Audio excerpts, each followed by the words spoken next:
This is Roberta Barrett at Discovery Day at Loyalty Brands with John Hewitt. We are here with one of John's latest brands, Jomsom Staffing. We have the founder and CEO here, and he's going to tell us a little bit about yourself. Thanks so much for stopping by the podcast desk today and talking to us about yourself and your brand. What is your name? Thank you, Roberta. This is Saurabh Agarwal. I'm the founder and CEO of Jomsom Staffing, and it's a pleasure to be on your show. Thank you so much for coming with us. So how did you hear about Loyalty Brands, and how did you meet John Hewitt? So we met John Hewitt through a common connection, and one of his associates introduced me to John Hewitt back in August of last year. Okay. In 2020. And that's how, Recently? Yes, fairly recently. Wow. And we got to know more about his brand and his vision and what he's trying to accomplish. And that aligned with what I'm trying to accomplish with my brand. And therefore, our journey towards aligning our mindsets, our visions, our strategies, and this partnership eventually happened on December 31st. Oh, wow. Last year. Yes. Literally 4 hours before the year ended. Oh, that's so exciting. Yes. So did you come down here? So where are you from? Where did Jomsom originate? So Jomsom is based out of Princeton, New Jersey. Oh, New Jersey. Okay. Yes. And we've been in business for 13 years. Okay. I founded the company back in 2008. Prior to getting in staffing, I used to work for Accenture, and I come from the consulting space. Technology consulting aligned to the life sciences industry. And having worked in that space for over a decade and having worked through a whole bunch of staffing companies, it was always at the back of my mind to start something on my own. And I knew the kind of money the staffing agencies were making just by having me staffed as a consultant/temp. I said, you know what? I want to be on the other side of the fence. And this is going back in 2005, 6, 7, and then eventually in 2008, I pulled the plugs and said, you know what, let's make it happen. And that's when Jomsom was born. And 13 years into it, we haven't looked back. We've actually grown our business from one location to decided to franchise in 2011. We franchised the concept in 12, and we brought our first franchise partner out of Queens in 2013.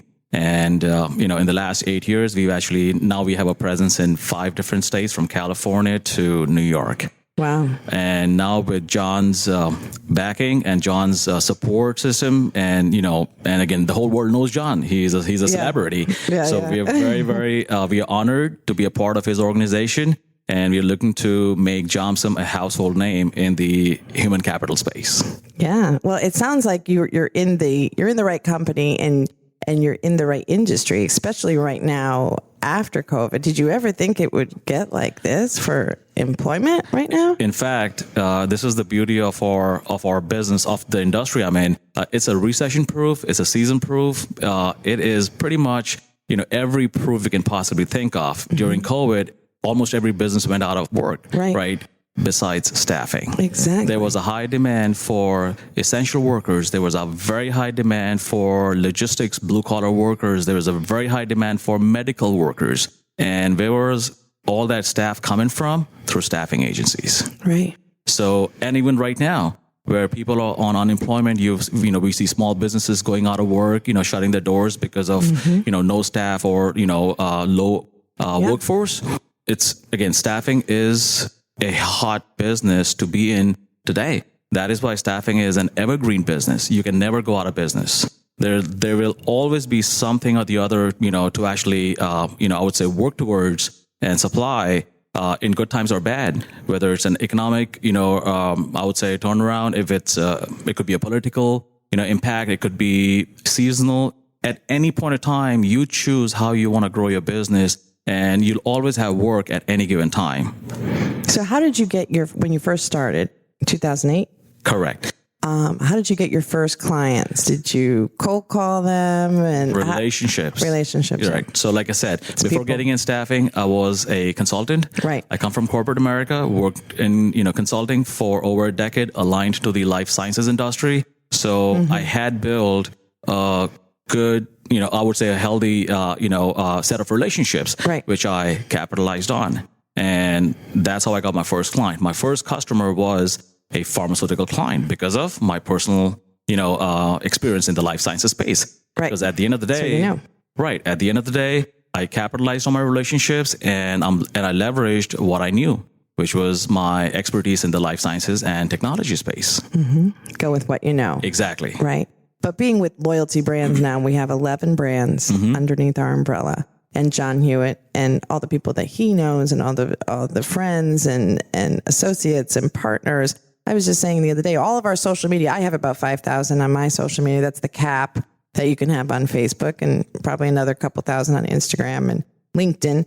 I mean, I'm only one person doing a podcast. I mean, if you think of each one of us that's associated and it's like a tree, right? That we each have branches and we're all working together. And I mean, it's really sky's the limit. So you could really staff all of these other brands that need to hire. Now, where do we get the people? What have been some of the avenues? Because employment right now, staffing is the issue.